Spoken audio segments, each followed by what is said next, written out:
Salut à tous et bienvenue sur nos TV pour Carton Rouge, c'est le numéro 4 de Carton Rouge.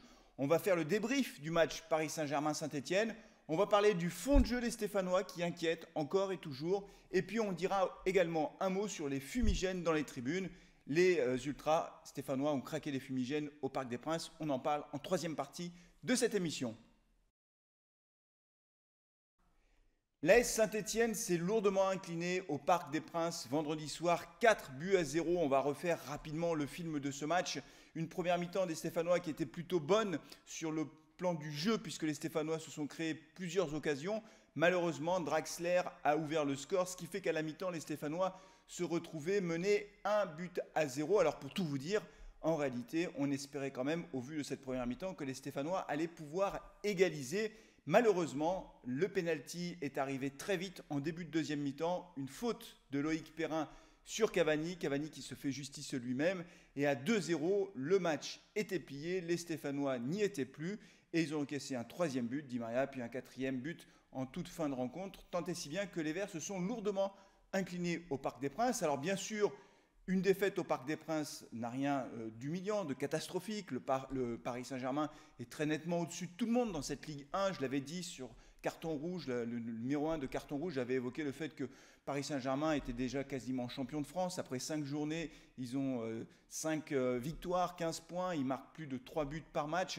Bref, le Paris Saint-Germain est très loin devant toutes les autres équipes et le fait de perdre au Parc des Princes n'est pas une catastrophe en soi. On verra quand même s'il y a des motifs d'être inquiet dans la deuxième partie de cette émission.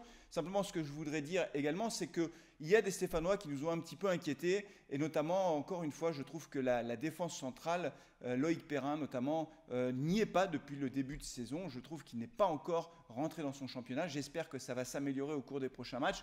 On en parle dans quelques instants dans la deuxième partie de Carton Rouge où je reviendrai plus précisément sur le fond de jeu des Stéphanois. Alors si la défaite au Parc des Princes n'a rien d'humiliant, puisqu'encore une fois, beaucoup d'équipes vont perdre au Parc des Princes et aller chercher ne serait-ce qu'un match nul à l'extérieur à Paris relèvera de l'exploit pour toutes les équipes qui réussiront à le faire cette année, il n'en reste pas moins qu'encore une fois, cette défaite, je trouve, est inquiétante. Il y a deux éléments, moi, qui m'inquiètent sur le match du Parc des Princes. Un premier point qui est lié à la psychologie des joueurs. On a vraiment eu le sentiment qu'après le deuxième but, ils ont baissé les bras, ils ont abandonné la partie. D'ailleurs, Loïc Perrin, Gasset, tout le monde l'a reconnu, tout le monde a dit que ce deuxième but leur avait fait très mal. La seule chose, c'est que quand on est un joueur professionnel, il faut tenir, il faut essayer de s'accrocher jusqu'au bout. Et des matchs qui ont été remontés après avoir été menés par 2 buts d'écart, il y en a eu, même à l'extérieur. Et là, je trouve que le mental n'y était pas, ça s'est vraiment vu, il y a eu un décrochage et le Paris Saint-Germain n'a pas eu à forcer. Je rajoute un point, c'est que les Verts ont pris 4 buts à Paris, alors que Mbappé et Neymar n'étaient pas sur le terrain. Il faut quand même le rappeler, ce n'était pas le Paris Saint-Germain de gala qu'on aura en Ligue des Champions, c'est un Paris Saint-Germain sans ses 2 meilleurs joueurs, et malgré ça, on en a pris 4, ce qui est donc particulièrement inquiétant. Et puis, vous le savez, j'avais évoqué ça dans le numéro précédent de Carton Rouge, après le triste 0-0 à domicile face à Amiens. Je trouve que dans l'animation offensive, on n'y est pas, on n'arrive pas à se créer d'occasion. Alors en première mi-temps, on en a eu quelques-unes, mais globalement, l'attaque est faible. 3 buts après 5 journées, c'est extrêmement faible. Et la défense qui paraissait solide jusque-là a pris l'eau au Parc des Princes. Alors même, comme je viens de vous le dire, que les 2 meilleurs buteurs du Paris Saint-Germain, Neymar et Mbappé, ceux qui sont capables de mettre le feu à tout instant, n'étaient pas là. On se demande à combien on aurait terminé ce match si Mbappé avait été aligné, enfin s'il avait pu jouer puisqu'il était suspendu, et si Neymar avait été aligné. Je rajoute aussi un dernier point, c'est que le Paris Saint-Germain démarre sa Ligue des Champions dans quelques jours et ils avaient évidemment une partie de la tête ailleurs. Et malgré ça, on s'est lourdement incliné au Parc. Alors j'espère que les Verts vont réagir. En tout cas maintenant, il commence à y avoir le feu, c'est-à-dire, enfin le feu, on n'est pas à voir la relégation, on n'en est qu'à 5 journées de championnat, je le sais, tout ça, tout peut aller très vite en Ligue 1. Néanmoins, il me semble que la victoire face à Caen, la semaine prochaine, est impérative. Il faut absolument reprendre le chemin de la victoire à domicile face à une équipe caennaise, je vous le dis, qui ne sera pas facile à manier. Ils ont fait 2 partout face à Lyon, ils auraient pu gagner, ils étaient réduits à 10 contre 11.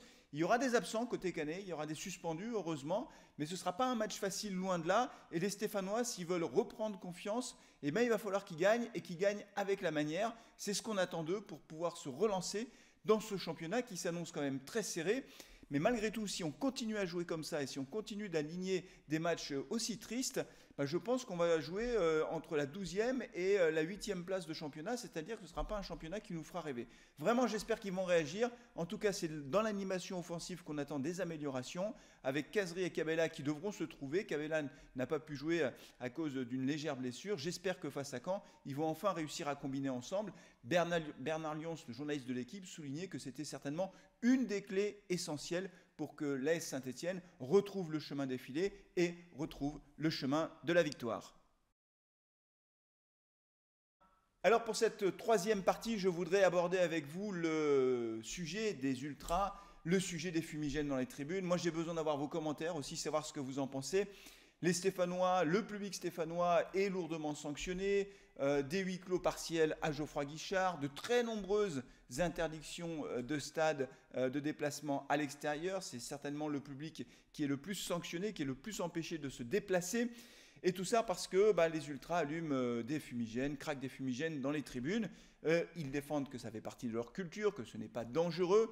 Et évidemment, la Ligue, de son côté, reste ferme sur ce plan-là et explique qu'à chaque fois qu'il y aura des fumigènes, Noël Le Graët d'ailleurs l'avait dit, qu'il était absolument contre les fumigènes et que la Ligue serait sans pitié pour les clubs qui auront un public qui allume des fumigènes, qui craque des fumigènes. Et au Parc des Princes, les Stéphanois ont pu se déplacer. Et qu'est-ce qu'ils ont fait? Ils ont craqué des fumigènes. Donc moi j'ai besoin de savoir ce que vous en pensez.